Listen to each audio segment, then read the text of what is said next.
Hello दोस्तों, स्वागत है आप सभी का हमारे यूट्यूब चैनल सक्सेस मिरर 2.0 पर। तो दोस्तों, आज हम पढ़ेंगे एसएससी जीडी के मोस्ट 20 वीवीआई क्वेश्चन, साथ ही प्रत्येक क्वेश्चन से रिलेटेड फैक्ट के बारे में भी। तो बिल्कुल भी स्किप ना करें और हमारे साथ लास्ट तक बने रहें। और अगर आप हमारे चैनल पर नए हो तो सब्सक्राइब कर बेल आइकन को दबा लें, ताकि हमारे आने वाली लेटेस्ट वीडियो आप तक सबसे पहले पहुँच सके। तो चलिए स्टार्ट करते हैं। पहला सवाल है, किस आंदोलन को दिल्ली चलो आंदोलन भी कहा गया था? तो किस आंदोलन को दिल्ली चलो आंदोलन कहा गया था? तो इस क्वेश्चन का राइट आंसर हो जाएगा ऑप्शन नंबर बी, व्यक्तिगत सत्याग्रह। दिल्ली चलो आंदोलन 1941 में व्यक्तिगत सत्याग्रह का एक हिस्सा था। और व्यक्तिगत सत्याग्रह की स्थापना किसने की थी? तो आचार्य विनोबा भावे ने 17 अक्टूबर 1940 को व्यक्तिगत सत्याग्रह का स्थापना की थी। और व्यक्तिगत सत्याग्रह किससे संबंधित था?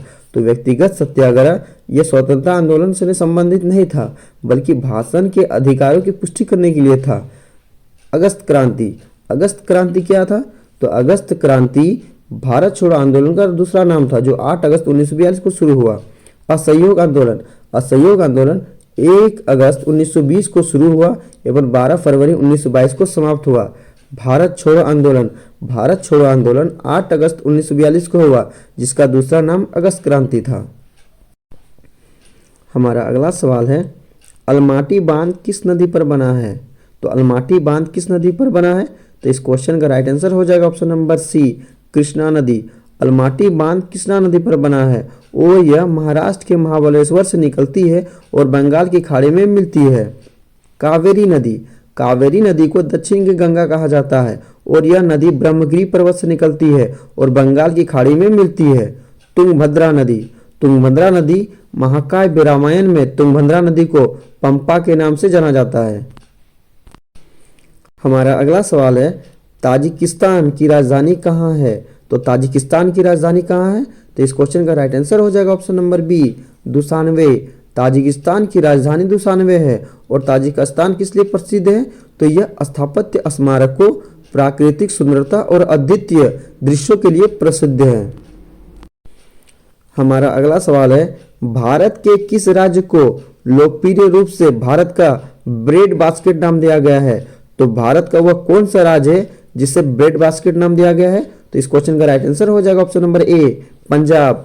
पंजाब साथ ही हरियाणा, पंजाब और हरियाणा क्षेत्रों को भारत की रोटी की टोकरी माना जाता है, जिससे इंग्लिश में ब्रेड बास्केट कहते हैं, क्योंकि पंजाब को भारत के अन्न भंडार के रूप में भी जाना जाता है। साथ ही इस क्षेत्र में यह उपजाऊ क्यों पाया जाता है? तो इस क्षेत्र में यह उपजाऊ इसलिए पाया जाता है क्योंकि इसकी सहायक वाली नदियां सिंधु की 5 नदी होती है, जो पंजाब में अधिक उपजाऊ जगह बनाती है। और पंजाब पूरे भारत में कुल अनाज का लगभग 12% अनाज उत्पादन करता है। साथ ही पश्चिम बंगाल को भारत का चावल का कटोरा कहा जाता है। हमारा अगला सवाल है, गिफ्ट टू मोनोथिज्म पुस्तक किसने लिखी? तो गिफ्ट टू मोनोथिज्म पुस्तक किसने लिखी? तो इस क्वेश्चन का राइट आंसर हो जाएगा option number D, Raja Ram Mohan Roy. Gift to monotheism पुस्तक को राजा राम मोहन राय ने लिखा था। अच्छा, ये कब लिखा था? तो 1809 में, और उन्होंने इसे बंगाली भाषा में अनुवाद किया था। राजा राम मोहन राय को आधुनिक भारत के संस्थापक और भारतीय पुनर्जागरण के जनक भी कहा जाता था। साथ ही उन्हें अकबर द्वितीय द्वारा राजा की उपाधि भी दी गई थी। स्वामी विवेकानंद, स्वामी विवेकानंद ने कर्म योग एवं राजयोग नामक पुस्तक लिखी थी। दयानंद सरस्वती, दयानंद सरस्वती ने आर्य समाज की स्थापना 1875 में की। केशव चंद्र सेन, 1866 में आचार्य केशव चंद्र सेन ने भारतवर्षीय ब्रह्म समाज की स्थापना की। हमारा अगला सवाल है, किसने बाल चरखा संघ की स्थापना की, जहां बच्चों को कताई एवं बुनाई सिखाया जाता था? तो बाल चरखा संघ की स्थापना किसने की? तो इस क्वेश्चन का राइट आंसर हो जाएगा option number C, Indira Gandhi. Indira Gandhi ने 1930 में बाल चरखा संघ की स्थापना की, जहां बच्चों को सूत काटना और बुनाई करना सिखाया जाता था। साथ ही वह भारत की पहली और एकमात्र महिला प्रधानमंत्री थी। सरोजिनी नायडू, सरोजिनी नायडू को भारत कोकिला के नाम से जाना जाता था। साथ ही उन्होंने 1925 में कानपुर अधिवेशन में भारतीय राष्ट्रीय कांग्रेस की अध्यक्षता की।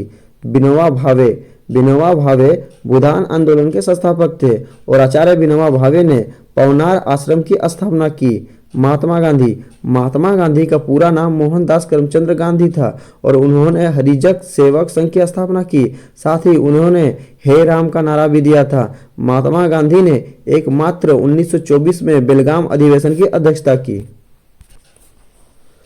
हमारा अगला सवाल है, संविधान का कौन सा अनुच्छेद न्यायपालिका को कार्यपालिका से अलग करता है? तो संविधान का कौन सा अनुच्छेद न्यायपालिका को कार्यपालिका से अलग करता है? तो इस क्वेश्चन का राइट आंसर हो जाएगा ऑप्शन नंबर बी, अनुच्छेद 50। अनुच्छेद 50 न्यायपालिका को कार्यपालिका से अलग करता है। बात अनुच्छेद की हो रही है तो आइए इसके कुछ फैक्ट के बारे में जानते हैं। जैसे संविधान के मूल पाठ में 22 भागों और 8 अनुसूची में 395 अनुच्छेद शामिल थे। यह 26 जनवरी 1950 को लागू हुआ, जिस दिन भारत प्रत्येक वर्ष गणतंत्र दिवस के रूप में मनाता है। 100 संशोधनों के बाद अनुच्छेदों की संख्या बढ़कर 448 हो गई है। वर्तमान में संविधान में प्रस्तावना और 470 अनुच्छेदों को 25 भागों में बांटा गया है। हमारा अगला सवाल है, भारत में सर्वोच्च न्यायालय की स्थापना कब हुई थी? तो भारत में सर्वोच्च न्यायालय की स्थापना कब हुई थी? तो इस क्वेश्चन का राइट आंसर हो जाएगा ऑप्शन नंबर ए, 28 जनवरी 1950। 28 जनवरी 1950 को भारत में सर्वोच्च न्यायालय की स्थापना हुई थी। अच्छा, इसे यह कहाँ पर है? तो सर्वोच्च न्यायालय नई दिल्ली में स्थित है, जिसे सुप्रीम कोर्ट कहा जाता है और यह सबसे वरिष्ठ संवैधानिक न्यायालय है और इसके पास न्यायिक पुनरावलोकन की शक्ति है। चूंकि भारत के मुख्य न्यायाधीश के साथ साथ 34 अन्य न्यायाधीश होते हैं और इन्हें मूल अपीलीय और सलाहकार क्षेत्राधिकार के रूप में व्यापक शक्तियां प्राप्त होती है। अच्छा, वर्तमान में सर्वोच्च न्यायालय का मुख्य न्यायाधीश कौन है? तो वर्तमान में सर्वोच्च न्यायालय के मुख्य न्यायाधीश डॉक्टर धनंजय वाई चंद्रचूड़ है। अच्छा, उच्च न्यायालय क्या है? तो उच्च न्यायालय का वर्णन अनुच्छेद 214 में है, जिसमें यह बतलाया गया है कि प्रत्येक राज्य में एक उच्च न्यायालय होगा। हमारा अगला सवाल है, उपराष्ट्रपति के चुनाव में चुनाव लड़ने के इच्छुक उम्मीदवार को सुरक्षा जमा के तौर पर कितनी राशि जमा करनी पड़ती है? तो उपराष्ट्रपति का चुनाव लड़ने के लिए सुरक्षा जमा के तौर पर कितनी राशि जमा करनी होती है? तो इस क्वेश्चन का राइट आंसर हो जाएगा ऑप्शन नंबर डी, 15,000 रुपया सुरक्षा जमा के तौर पर उपराष्ट्रपति के पद के चुनाव लड़ने के लिए जमा करनी होती है। अच्छा, बात उपराष्ट्रपति की हो रही है तो भारत के उपराष्ट्रपति कौन है? तो भारत के उपराष्ट्रपति वर्तमान में जगदीप धनखड़ है और उपराष्ट्रपति राज्यसभा का सभापति होता है। हमारा अगला सवाल है, लूसीफर किस ग्रह का अन्य नाम है? तो लूसीफर किस ग्रह का अन्य नाम है? तो इस क्वेश्चन का राइट आंसर हो जाएगा ऑप्शन नंबर सी, शुक्र। शुक्र को लूसीफर ग्रह के नाम से भी जाना जाता है। साथ ही शुक्र को सबसे ज्यादा चमकने वाला ग्रह भी कहा जाता है, यानी शुक्र को सबसे चमकीला ग्रह कहा जाता है और शुक्र को पृथ्वी की बहन भी कहा जाता है। साथ ही शुक्र को भोर का तारा एवं सांझ का तारा कहा जाता है। बृहस्पति को पीला ग्रह कहा जाता है। साथ ही यह सौर परिवार का सबसे बड़ा ग्रह है और इसका सबसे बड़ा उपग्रह गैनीमेड है। मंगल ग्रह को लाल ग्रह कहा जाता है। शनि यह सौर परिवार का दूसरा सबसे बड़ा ग्रह है और इसमें बलय पाया जाता है। साथ ही इसकी सबसे बड़ी उपग्रह का नाम टाइटन है। हमारा अगला सवाल है, लोना किस खेल से संबंध है? तो लोना संबंध किस खेल से रखता है? तो इस क्वेश्चन का राइट आंसर हो जाएगा ऑप्शन नंबर बी, कबड्डी। लोना शब्द कबड्डी से संबंधित है। जब बात कुछ खेलों की हो रही है तो आइए कुछ फैक्ट के बारे में जानते हैं। जैसे खो-खो का संबंध किस खेल से है? तो खो-खो चेंजर एवं एक्टिव से रखता है। लॉन टेनिस का संबंध ड्यूस डबल फॉल्ट से रखता है। बैडमिंटन का संबंध स्मैश लव और डबल टच संबंध रखता है। हमारा अगला सवाल है, भारतीय राज्य सिक्किम किस देश के साथ अपनी सीमा को साझा नहीं करता? तो सिक्किम किस देश के साथ अपनी सीमा को साझा नहीं करता? तो इस क्वेश्चन का राइट आंसर हो जाएगा option number B, Bangladesh. Sikkim Bangladesh से टच नहीं करता है। जब बात सिक्किम की हो रही है तो आइए इसके कुछ फैक्ट के बारे में जानते हैं। जैसे सिक्किम की स्थापना 16 मई 1975 को हुई। सिक्किम भारत का पूर्वोत्तर राज्य है। कंचनजंगा भारत की सबसे ऊंची चोटी सिक्किम राज्य में है। खगचेनजोंगा राष्ट्रीय उद्यान सिक्किम में है। सागा दावा, लोसार महोत्सव, बुमचू का त्योहार सिक्किम में मनाया जाता है। हमारा अगला सवाल है, 6 सिग्मा क्या होता है? तो 6 सिग्मा का संबंध किससे है? तो इस क्वेश्चन का राइट आंसर हो जाएगा ऑप्शन नंबर डी, गुणवत्ता सुधार पद्धति। 6 सिग्मा का संबंध गुणवत्ता सुधार पद्धति से है। हमारा अगला सवाल है, कौन सा सिंथेटिक फाइबर कृत्रिम रेशम के रूप में जाना जाता है? तो कौन सा सिंथेटिक फाइबर कृत्रिम रेशम के रूप में जाना जाता है? तो इस क्वेश्चन का राइट आंसर हो जाएगा option number B, rayon. Rayon को कृत्रिम रेशम के रूप में जाना जाता है। वहीं बात करें नायलॉन की, तो नायलॉन पहला मानव संश्लेषित रेशा था। हमारा अगला सवाल है, एवरेस्ट पर्वत पर 28वीं बार चढ़ाई का रिकॉर्ड कायम करने वाली पर्वतारोही का क्या नाम है? तो एवरेस्ट पर्वत पर 28वीं बार चढ़ाई का रिकॉर्ड कायम करने वाली पर्वतारोही का क्या नाम है? तो इस क्वेश्चन का राइट आंसर हो जाएगा option number A, Rita Sherpa.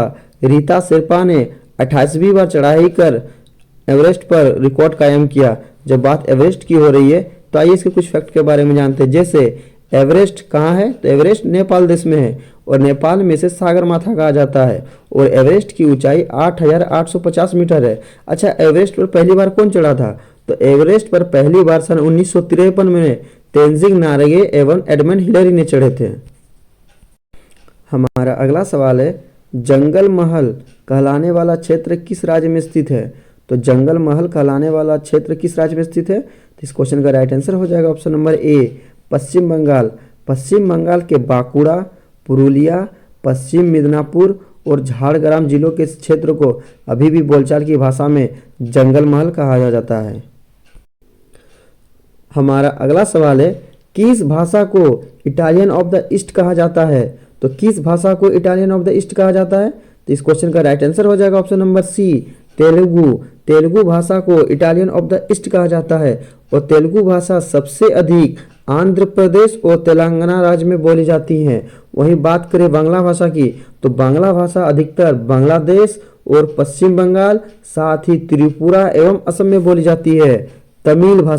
Tamil भाषा सबसे ज़्यादा तमिलनाडु और श्रीलंका में बोली जाती है। मैथिली भाषा का सबसे ज़्यादा बिहार में बोली जाती है। अच्छा, भारत में सबसे पहला नंबर पर कौन सा भाषा है? तो हिंदी है। सबसे ज़्यादा हिंदी भाषा भारत में बोली जाती है और दूसरे पायदान पर बंगाली है। हमारा अगला सवाल है, विश्व सुंदरी मिस वर्ल्ड 2022 का खिताब किसने जीता था? तो विश्व सुंदरी 2022 का खिताब किसने जीती? तो इस क्वेश्चन का राइट आंसर हो जाएगा ऑप्शन नंबर ए, सरगम कौशल। सरगम कौशल ने मिस वर्ल्ड 2022 का खिताब जीता। जब बात मिस वर्ल्ड की हो रही है अर्थात विश्व सुंदरी की हो रही है तो आइए इसके कुछ फैक्ट के बारे में जानते हैं। जैसे मिस वर्ल्ड की शुरुआत कब हुई थी? तो मिस वर्ल्ड की शुरुआत 1951 में हुई थी एवं भारत की रीता फारिया ने पहली बार 1966 में ये खिताब जीता था। वहीं बात करें मिस यूनिवर्स की, तो मिस यूनिवर्स का शुरुआत कब हुआ था? तो मिस यूनिवर्स का शुरुआत 1956 में हुआ था और भारत में पहली बार सुष्मिता सेन ने सन 1994 में मिस यूनिवर्स का खिताब जीता। हमारा अगला सवाल है, भारत में पूर्ण सौर ऊर्जा संचालित गांव के रूप में किस गांव को घोषित किया गया? तो भारत में प्रथम पूर्ण सौर ऊर्जा संचालित गांव के रूप में किस गांव को घोषित किया गया? तो इस क्वेश्चन का राइट आंसर हो जाएगा option number A, Modhera. Bharat के पहले सौर ऊर्जा संचालित गांव की बात करें तो गुजरात के मेहसाना जिले के गांव मोढेरा को देश का पहला सौर ऊर्जा संचालित गांव घोषित किया गया है। सौर ऊर्जा के उत्पादन में यह गांव खुद आत्मनिर्भर है। आज का हमारा अंतिम प्रश्न है जो कि बहुत ही महत्वपूर्ण प्रश्न है, मानव शरीर के निम्न में से किस अंग में कार्बोहाइड्रेट ग्लाइकोजन के रूप में संग्रहित है? तो मानव शरीर के निम्न में से किस अंग में कार्बोहाइड्रेट ग्लाइकोजन के रूप में संग्रहित है? तो इस क्वेश्चन का राइट आंसर हो जाएगा ऑप्शन नंबर बी, यकृत। यकृत में कार्बोहाइड्रेट को ग्लाइकोजन के रूप में संग्रहित किया जाता है। जब बात यकृत की हो रही है तो आइए इसके कुछ विशेषताओं के बारे में जानते हैं। जैसे यकृत यह मानव शरीर की सबसे बड़ी ग्रंथि है। इसे जिगर या कलेजा भी कहा जाता है और अंग्रेजी में इसे लीवर के नाम से जाना जाता है। साथ ही यकृत में पीत रस का निर्माण होती है। तो दोस्तों, आज मैंने जो भी क्वेश्चन आपको पढ़ाया वो सारे के सारे इंपॉर्टेंट और आपके एग्जाम के लिए बहुत ही महत्वपूर्ण है, क्योंकि यहाँ से अक्सर कई सारे क्वेश्चंस पूछे जाते हैं। तो सभी क्वेश्चंस को अच्छे से देखें और याद करें। साथ ही आप उन्हें अपनी नोटबुक में ज़रूर लिखें, क्योंकि जितना आप लिखते हो उससे आप कहीं बेहतर तरीके से याद कर पाते हो। तो चलिए आगे बढ़ते हैं। अब लास्ट वीडियो के क्वेश्चन का आंसर, लास्ट वीडियो में मैंने आपसे क्वेश्चन पूछा था कि दलाल स्ट्रीट कहाँ स्थित है। तो दलाल स्ट्रीट कहाँ स्थित है, तो इस क्वेश्चन का राइट आंसर ऑप्शन सी था और लगभग सभी स्टूडेंट ने इसका आंसर सही दिया और मोस्टली स्टूडेंट ने इसके बारे में डिटेल्स में लिखा। तो मैं आपको फिर बोलूँगा कि आप क्वेश्चन के बारे में जितना पता हो उसे लिखा करो, क्योंकि जितना आप लिखते हो उससे कहीं बेहतर आप याद कर पाते हो। अब आपके लिए आज का क्वेश्चन है, द्रव सोना लिक्विड गोल्ड के नाम से कौन जाना जाता है। तो द्रव सोना अर्थात लिक्विड गोल्ड के नाम से कौन जाना जाता है। 4 ऑप्शन दिया गया है, इसका राइट आंसर आपको कमेंट बॉक्स में लिखना है। साथ ही आप हमारे 20 क्वेश्चंस में कितना अटेम्प्ट कर पाते हैं वो भी कमेंट बॉक्स में जरूर लिखें। आई होप दोस्तों आपको हमारी वीडियो पसंद आई है, तो please like share and subscribe कर बेल आइकन को दबा लें ताकि हमारे आने वाली लेटेस्ट वीडियो आप तक सबसे पहले पहुंच सके। तो चलिए मिलते हैं नेक्स्ट वीडियो में, तब तक के लिए बाय बाय, टेक केयर।